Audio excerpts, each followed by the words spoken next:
lẹ́yìn òjì mo kí gbogbo yín káàbọ̀ sí orí ìkànnì Orísun TV. Mo kí yín pé ẹ káàárọ̀, ẹ káàsán, ẹ káalẹ́ ní gbogbo tẹ́ bá tẹ́ láǹfààní láti máa wo ìkànnì Orísun TV. Àjíjẹ ara yóò máa jẹun, Ọlọ́run ní fẹ́ ṣọṣẹ́ gbogbo wa. Ojú tẹ̀ fún wa àti títẹ̀ fún wa kò sì ní fọ́nà ṣe ẹ ṣeun.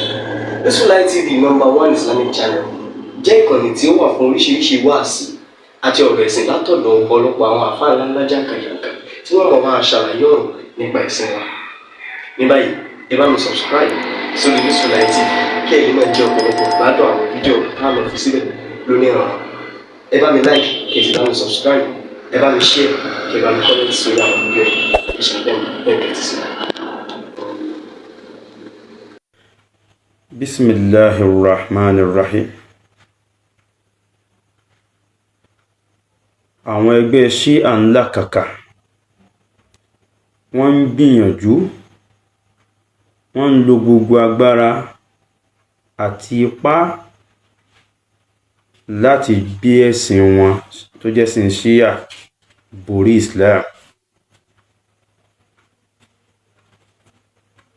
Àkọọ́lẹ̀ Ọlọ́run ọba ti wá gbáwájú wọn.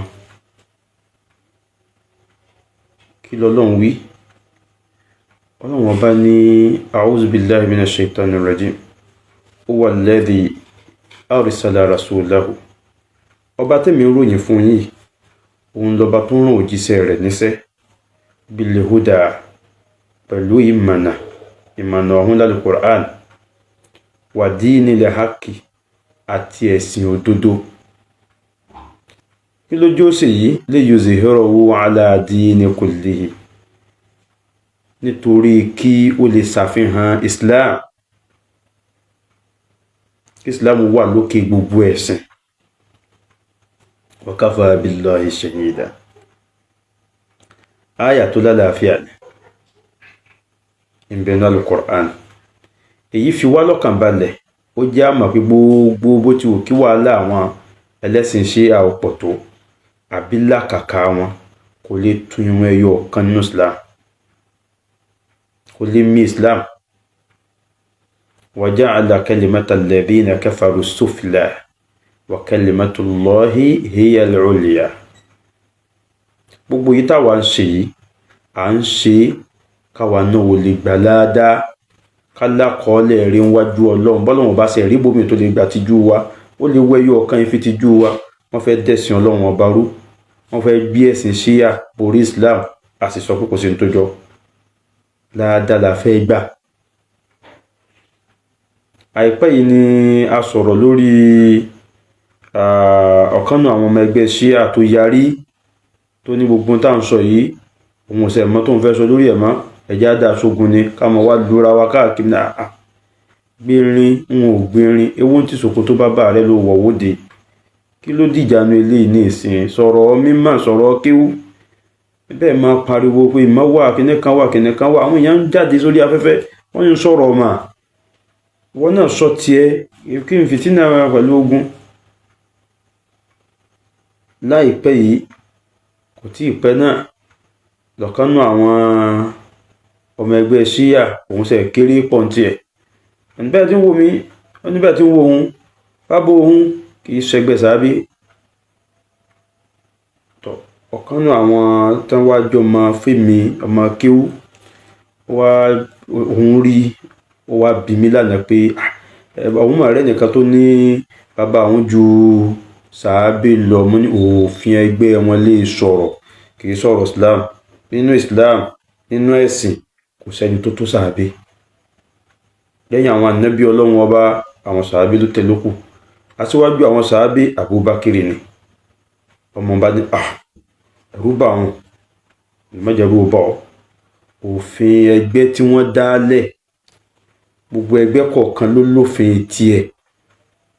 Nínú àwọn òfin tẹ́gbẹ́ Ṣíà ní, ìní kí wọ́n ṣépè fún àwọn Abubakar, ká ṣépè fún àwọn sàábé. Má jẹ́ yẹn ó dẹ̀ láàmú. Kó wá ó dúró ṣinṣin, nímọ̀ nípa tó fẹ́ ṣe nípa Islam, nímọ̀ nípa Ọlọ́run ọba rẹ̀, nímọ̀ nípa ànábì rẹ̀ dáadáa, sì jẹ́ ká mọ̀ dájú pé tó mọ̀ ó yí ọ. Torí bá mọ̀ dájú ò bá ti sínú ọ̀rọ̀ rẹ̀ tán bá ti gbé tuntun wá, ó tún gbà lọ́wọ́ wọn. Kò sí kankan tán lè gbé wá fún ruwa ya àlè gbà mọ́. Islam yẹn ti tó. èmi ò ṣẹgbẹ́. Ni mo bá tún rí ọ̀kan náà àwọn ọ̀gá Ṣíà lánàá, òun gbélé Haúsá, ló bá bẹ̀rẹ̀ ọ̀rọ̀ yìí, àsọyé lásọ o, wọ́n ti rán mi jáde o, wọ́n ní kájọ jókòó, àwa ṣe béyà, irú béyà wo, kò ní síjà má, sáà ń jà tẹ́lẹ̀ ni. Bá wá jà tẹ́lẹ̀, kí ni béyà ta fẹ́ jọ ṣe láàrin ara wa, kí làdéhùn ta fẹ́ jọ gbé, agbádéhùn pé tọ̀ ẹ̀yin ò ní bú Abubakar mọ́ o, káwa náà mọ́ bú Ali, ta ní bú Ali tẹ́lẹ̀. Abubakar, Umar, Usman, Ali àti gbogbo àwọn sọ̀hábà níbi wọn ẹni rí ni wọ́n, táwa mọ̀ nìyẹn. Àyẹn nìkan kan ní pọ̀sìn, ẹnìkan jẹ́ aṣíwájú, ẹnìkan wá tẹ̀lé yẹn, kò sí nǹkan la fadlun lil imami ala al ma'mumi siwa taqdim. Ọlá ń bẹ fún gbogbo wọn, kò sí èyí tí ò lọ́lá. Kálẹ̀ nìkan ni ó wà wájú ẹnìkan yẹn, kò jí ọlá ẹni tó wà lẹ́yìn yẹn kù. Ọlọ́lá náà ní sí ṣe, ṣùgbọ́n nìkan ní ṣáájú, iwájú ní kọ́ síwájú, kó ojúgun tó tẹ̀lé. Káwá nígbà náà Professor Aláró, wọn ò dá wa lóhùn, wọn láwọn ò ní dá wa lóhùn. Professor Aláró, ẹ má dáhùn o, àṣejù ń tara Ṣakí tí ń wá sẹ́rẹ̀ kó Ìbàdàn tó lẹ́yìn odi fara àsẹ́yìn, torí bí orí bá dáni sí ìlà àgbé, ibi orí dákó wá sí kò dúró mẹ́. Ẹni tí ibi tó wọ̀ bá ti tẹ́ lọ́rùn kó kún bẹ́ kò bọ́ bò mí. Nígbà tí Ìsìlámù ò tẹ́ àwọn lọ́rùn má, wọ́n bọ́ sínú ẹ̀sìn Ṣíà. Ọlọ́run dákun má jẹ́ ká wo ṣerú ẹ̀, bí sí àwọn ò bá ti tẹ́ wọn lọ́rùn má kàn bọ́ sínú Ìsìlámù. In tó wà láàrin wa náà ni pé ẹ má bú Abubakar má, ẹ má bú sàhábì kankan má, ẹ fà wọn sàhábì lẹ̀. Ọlọ́run ti sọ̀rọ̀ wọn.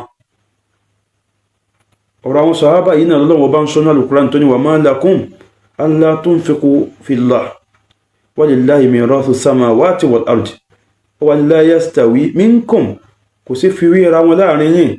Man anfaqa min qabli al-fathi, ẹni tó ti náwó nára námi rẹ̀ síwájú kí fatihu Makkah tó ṣẹlẹ̀. Wa qatala, tó sì jà sójú ọ̀nà Ọlọ́run ọba. Qatala abẹ̀yẹn kì í ṣe pópá yẹn o, lọ́dọ̀ àwọn ẹgbẹ́ Ṣíà àwọn ní qatala ní ó pààyàn ní fíìlì oní aráàfin mẹ́rin. Qatala, ó jà sójú ọ̀nà Ọlọ́run, ó gbìyànjú sójú ọ̀nà Ọlọ́run. Ulaika a'zamu darajatan, Ọlọ́run láwọn táwọn wí àwọn tóbi nípò minal ladhina anfaqu min ba'du, wọ́n tóbi nípò ju àwọn tí wọ́n wá náwó nára nẹ́mi tí wọ́n lẹ́yìn tí wọ́n lọ lẹ́yìn ìgbà tí fatihu Makkah ti ṣẹlẹ̀ lọ. Wa qatalu, táwọn náà sì jà sójú ọ̀nà Ọlọ́run. Wa kullan, ṣùgbọ́n ìkíní kejì wọn wa'adallahu al-husna, ní aládéhùn tó dá níwájú Ọlọ́run. Wallahu bima ta'maluna khabir. Àwọn sàhábà Ọlọ́run bá ń bá wí tí ò rújú, ó lè mẹ́jọ àwọn sàhábà lọ́dọ̀ àwọn Ṣíà o, ṣùgbọ́n nínú Islam àwọn sàhábà Ọlọ́run bá ń bá wí. Ó lè jáde nìkan Ọlọ́run bá ń bá wí ní ọ̀rọ̀ ìlọ́dọ̀ tiwọn. Nípa báyìí, àsọyé wo ni tún ní ká jọ jókòó, káwa kí àwọn àfẹ́ẹ̀sìn, àwọn Professor Aláró, àwọn Professor Aliagan àtàwọn tán rí bẹ́ẹ̀ bẹ́ẹ̀ tán jà àfẹ́ẹ̀sìn, káwá jókòó lẹ̀ ti ẹlẹ́sìn Ṣíà, àwájọ máa gbádùn ẹ̀ní bàlí mọ́, àwọn náà ní bá Abubakar mọ́. Kò sí onísùnà kankan, olùtẹ̀lé tọ́nà tẹ̀lé tànàbí kankan tí ó bú sàhábì kankan débi tí wọ́n wá yẹn sàhábì kan ní pọ̀sì ipò kan lọ́dà ọ̀kan ní òdá. Bí n tẹ́ ń ṣe bá ti dá yín lójú pé ò dá, owó làbúrò ṣẹ̀ṣẹ̀ pé wá mítìn wo lẹ pè wá tẹ́ fi bọ́ sínú ẹgbẹ́ Ṣíà. Professor Aláró àtẹ̀yìn tẹ́ rí bẹ́ẹ̀, ẹ má ṣe mítìn pẹ̀lú àwọn ẹlẹ́sìn Ṣíà o, a nílò rẹ o, kó wá ó dó síbi tí orí bá dáa mọ́. Nípa báyìí, táwa tó rí sọ sí inú ẹ̀yin ẹlẹ́sìn Ṣíà, ẹ fà wọn sàhábà lẹ̀, ẹ mójútó ẹgbẹ́ yín, ẹ̀yin nú ẹgbẹ́ yín nù.